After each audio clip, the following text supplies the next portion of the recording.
So about an hour ago, CBS this morning released some more information on the attempted kidnapping of Michigan's governor, Gretchen Whitmer.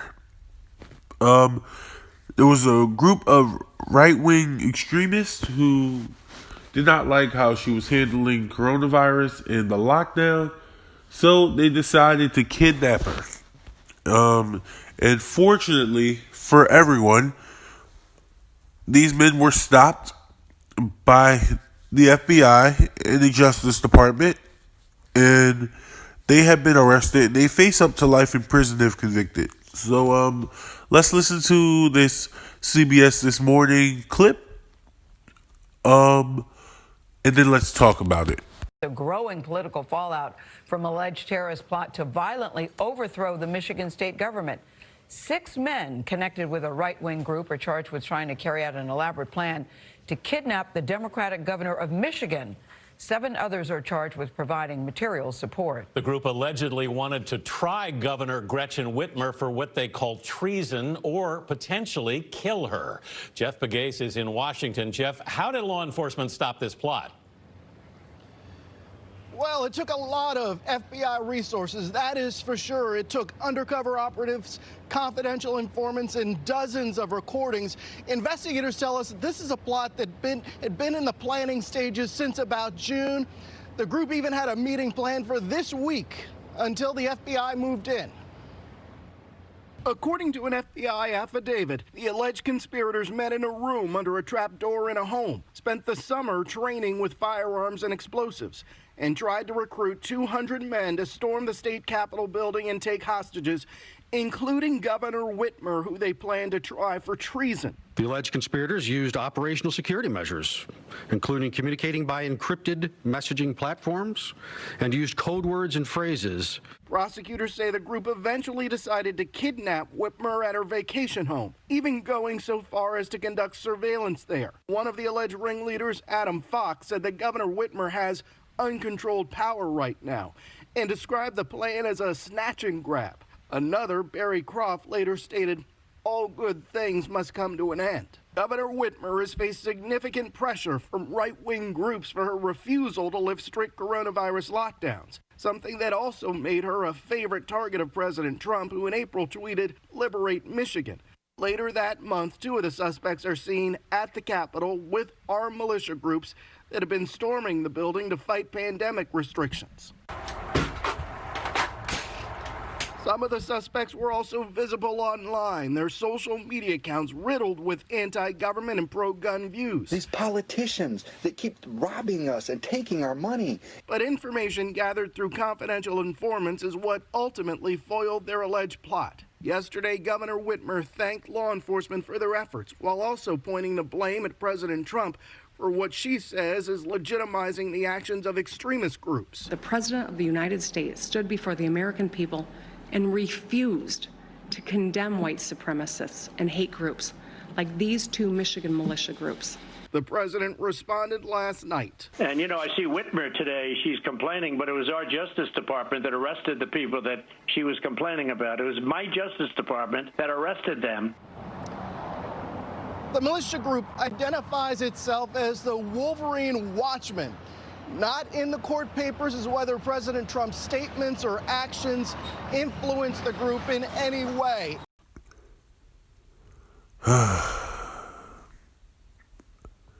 Guys, I'm just going to say this.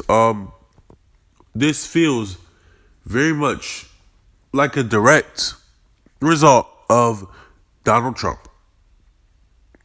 The way Donald Trump speaks when he speaks about groups like this is just so radical. And I don't want to hear people saying, oh, he did condemn white supremacy and he condemned extremism and extreme hate and he tried to unite the country. This man has not tried to unite the country. He'll say we need to be on a united front. We need to all be together. And then he'll go out and say divisive things. Look, I don't want to hear it. This is clearly a result of radicalization from the far right. And we know that Donald Trump sympathizes with the far right. When I say the far right, I'm not talking about people who are Republicans who believe in balancing the budget. I'm not talking about, people who are Christian. I'm not even talking about people who want like an all-out abortion ban and stuff. I'm talking about people who are just so anti-government that they're willing to take steps like this. That's what I mean by far right, okay? Like, I have a lot of friends on the right, and, just like there are extremists on the left who say, oh, capitalism is bad, we should get rid of all capitalism. There are extremists on the right who say, oh, government's all bad, we should get rid of all government, as much government as possible by any means necessary. And clearly these gentlemen felt that this was a means to get rid of government. Now, did people like this exist before Donald Trump's presidency? Sure. In fairness, yes, they did. There have always been people like this. But the fact that Trump's presidency has emboldened a lot of these people and that these people are part of his base says a lot about Donald Trump and speaks a lot about how he has handled his power and how he has used his influence. And what's sad is a lot of these men, they were at the Capitol protesting when people stormed the Capitol with guns to protest the lockdown. I believe at least 2 of them were there. What's sad is these men got tricked. These men got finessed. Because a lot of these men also are Trump supporters. And you know what? They're part of the group of people who thought that, hey, Trump is the outsider. Trump's going to come in and, basically change things. But the whole entire time, Trump was the big insider. And, it's hard to empathize with people, especially people who were apparently going to kidnap a woman for doing her job and quote-unquote try her for treason and then possibly kill her. But to some degree I do. And the reason why is because these people are not reacting like this just because, hey, they're racist or they're fascist or they just hate the government. Although that could be part of the reason. And I'm not saying they're racist because we don't know what their racial views are. I know that people who tend to be part of these groups a lot of the time are racist, but everybody who is part of a right-wing group or a militia is not racist. Actually, I've seen some of them condemn racism. So I'm not saying that they're racist, but what I am saying is the reason why they're behaving this way is because 200,000+ Americans are dead. People are losing their jobs, and the government is not doing anything about it. Nothing. They give you a one-time payment of $1,500. One-time payment. They don't even do a moratorium on evictions until it's too late. And, the moratorium, now to Trump's credit, he did do an executive order, but it was kind of voluntary. Even though people are, adhering to it, they barely did anything. And a bunch of people are about to lose their homes. A bunch of people are about to be in debt. The government has done nothing to help the people. So don't be surprised if you see more of this. Okay? Now, that's not the governor of Michigan's fault, and you can agree or disagree with how she's handled the lockdown, but it's not her fault. They're taking out their frustrations on her. But don't be surprised if you see more of this, man. Don't be surprised.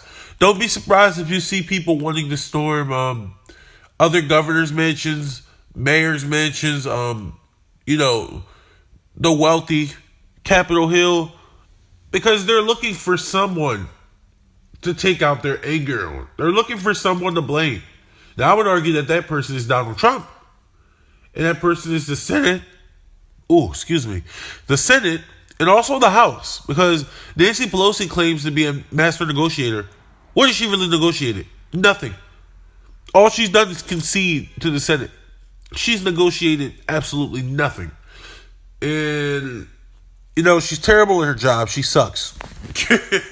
Okay? She's terrible.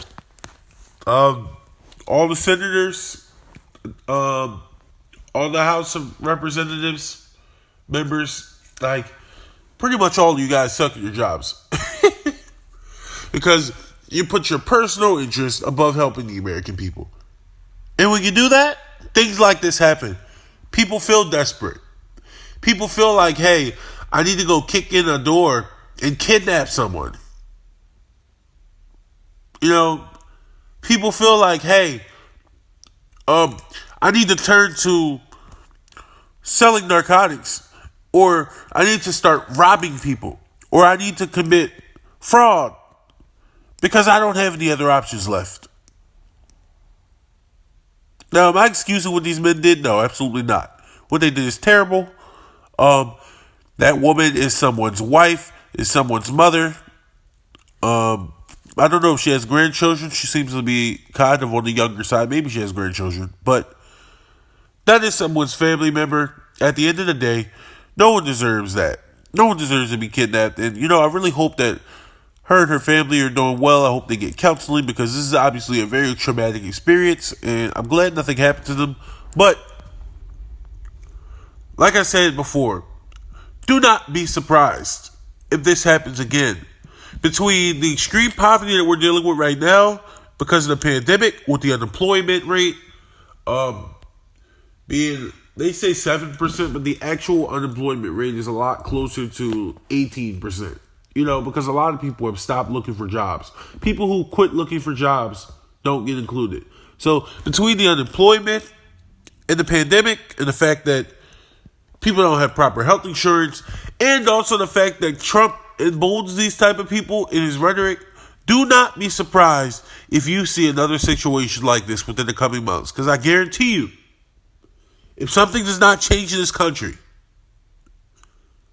if things do not fundamentally shift, you will be hearing this story over and over and over again.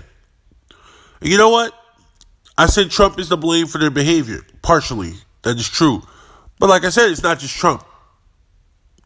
It's the failure and inability of the federal government to do their job, which is to represent the American people and to make sure that people have the everyday resources that they need to survive. And the fact that they have failed to do that, along with the irresponsible president whose rhetoric emboldens violence, emboldens extremism, and emboldens things like white supremacy, do not be surprised if you see this again.